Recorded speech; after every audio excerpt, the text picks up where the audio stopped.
পদাবলী না ভাঙলে ভেতরে প্রবেশ করা যায় না। মধুর চাকে উপরে মধু থাকে, ভেতরে অমৃত থাকে। তো সেই রকম পদাবলী এমন একটা জিনিস, ভেতরে না গেলে রস পাওয়া যাবে না।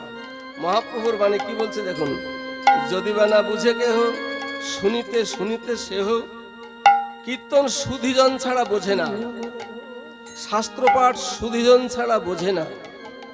গীতা পড়তে যাবেন, দেখবেন সুধীর ভক্তা, সুধীর ভক্তা মানে যারা সুধীজন, তারা ছাড়া কীর্তনের রস আস্বাদন হয় না, মগজে যাবে না।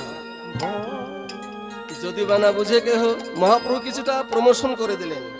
কিরকম? বোঝে না, চৈতন্য লীলা বোঝে না কেউ, কিন্তু শোনে। আরে বাবা, বুঝলে তো মঙ্গল হবেই। যদি কেউ বুঝে শুনে তার তো মঙ্গল হবেই, কিন্তু যদি না বুঝেও শোনে,